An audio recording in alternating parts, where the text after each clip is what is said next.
మీరు రమణేశ్వరం టెంపుల్ కి వచ్చారు కదా, మీరు ఎలా ఫీల్ అయ్యారండి? చాలా అద్భుతంగా ఉంది. ఎస్పెషల్గా ఏంటంటే విశాలమైన ప్రదేశం లోపల, ప్రశాంతత లోపల స్ఫటికలింగాన్ని మనము అభిషేకం చేయడం చాలా బాగా అనిపించింది. అది నా లైఫ్ లో మొదటిసారి అనుభవించాను ఆ ఫీలింగ్ ని. సో ఇప్పటి నుండి ప్రతిసారి వచ్చి అక్కడ అభిషేకం చేయాలని అనుకుంటున్నాను. చాలా బాగుంది. చాలా జనరల్ గా అన్ని టెంపుల్స్ కి ఉన్న ఈ టెంపుల్ కి మీకు డిఫరెన్స్ ఏమని అనిపించిందండి? అన్ని టెంపుల్లలో మనకి ఇంత టైం దొరకదు, బట్ ఇక్కడ మనం ఎంత లీజర్ గా మన ఓన్ ఇంట్లో చేసుకున్నట్టు, కానీ అంత పెద్ద లింగము అలా లైవ్ గా చూస్తూ చాలా పాజిటివిటీ ఉండే, అంటే చాలా బాగుంది. అంటే మనమే ఏ టు జెడ్ అన్ని కాంట్ ఎక్స్ప్లెయిన్ చేసి మొత్తం చేయడం అది అనుభూతి చాలా బాగుంది. I cannot really put it in words, but it's really good, amazing. So we'll keep. అది వెళ్ళి అనుభవించాలి అంత ఎక్స్పీరియన్స్. అది ఇలా we can't express in words, మనం చెప్పలేము. వెళ్తే గానీ ఎక్స్పీరియన్స్ ప్రశాంతత లోపల మనము స్ఫటికలింగం దగ్గర అభిషేకం చేయడము, దాదాపు 2-3 గంటలు మంచి ప్రశాంత వాతావరణం లోపల చాలా అద్భుతంగా ఉంది. I think we'll keep coming there and I'll recommend all my friends to come. ఇప్పటి నుండి మా ఫ్రెండ్స్ అందరిని తీసుకొని నేను ప్రత్యేకంగా వచ్చి అక్కడ పూజలు చేద్దామని డిసైడ్ అయిపోయాను. మేము ఫస్ట్ టైం అండి ఇట్లా సతీ సమేతంగా అంతసేపు అంటే శివుని ఆరాధ్యంలో డివోషన్, అది ఫెల్ట్ ఇట్, అంటే అది 100% చాలా బాగుంది. మీరు ఈ రోజు ఇంకా శని త్రయోదశి, అది అనుకోకుండా మీ ద్వారా మమ్మల్ని ఇట్లా రప్పించినట్టున్నారు శివుడు. Thank you so much for inviting me. మీరు చిలుకూరు బాలాజీ టెంపుల్ గురించి చెప్పారు కదా. అవును, చిలుకూరు బాలాజీ టెంపుల్ కూడా నేను 2000 లో మా ఫ్రెండ్స్ తోటి ఆల్మోస్ట్ 10 people తోటి వెళ్ళేవాడిని నేను. బట్ లేటర్ అది ఏ విధంగా అయితే డెవలప్ అయిందో నాకు ఇక్కడికి వచ్చినప్పుడు కూడా అదే ఫీలింగ్ వచ్చింది.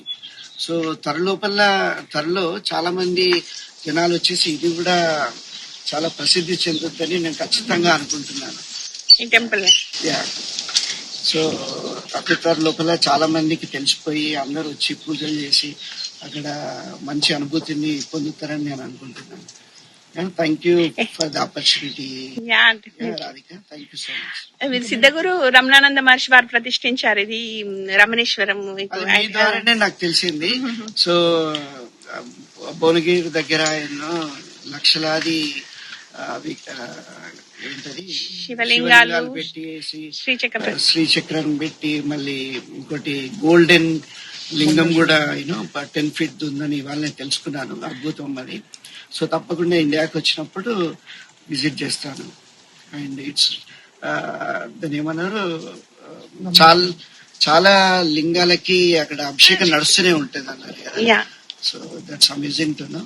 సో ఈసారి ఇండియాకి వచ్చినప్పుడు తప్పనిసరిగా మేము విజిట్ చేస్తాం. Thank you so much Radhika for and Naveen for this opportunity. Thank you అండి. థ్యాంక్ యూ బాబా గారికి, స్వామి గారికి కూడా మా నుండి నమస్కారాలు. మేము వచ్చినప్పుడు కలుస్తాం. ధన్యవాదాలు.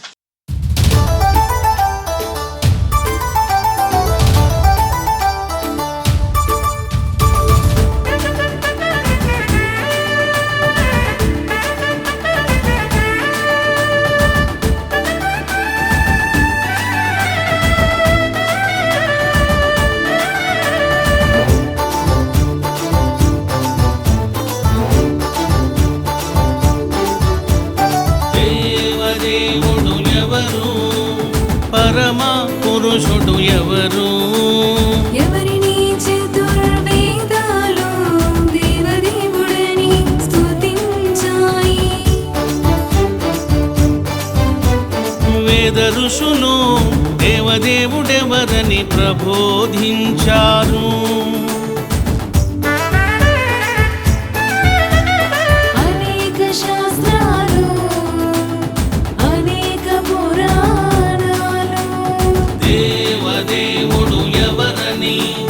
శంఖారావం చేశాయి. శివుడు పరమ శివుడు, రుద్రుడు మహారుద్రుడు,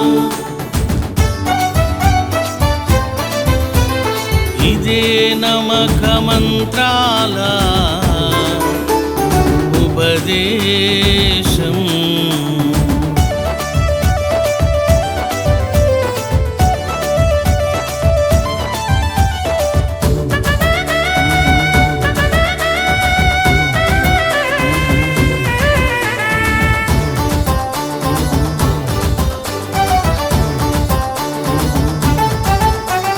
దేవదేవుడంటే సాకారుడు మాత్రమే కాదురా, దేవదేవుడంటే ఒక లోకానికి పరిమితము కాదురా.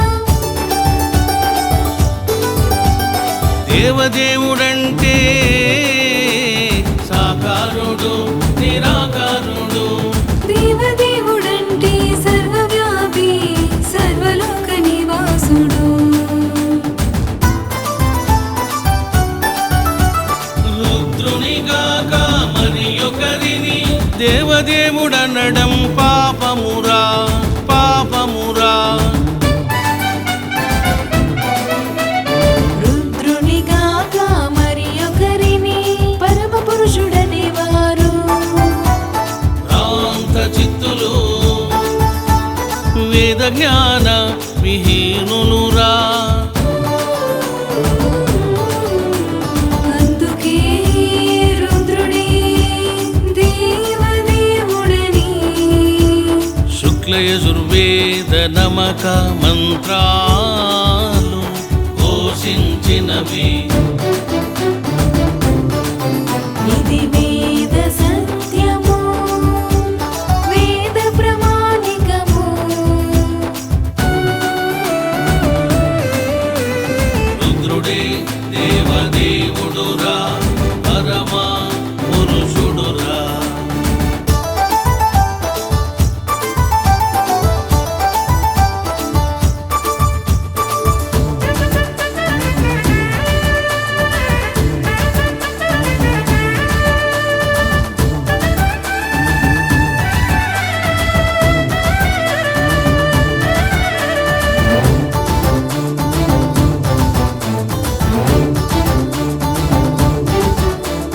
దేవదేవుడంటే ఆదిపరాశక్తి పతిదేవుడురా, దేవదేవుడంటే పరంజ్యోతిరా సర్వాతీతుడురా. దేవదేవుడంటే వేదాలు స్తుతించిన పరాత్పరుడు, దేవదేవుడంటే అంతర్యామి సర్వాంతర్యామి.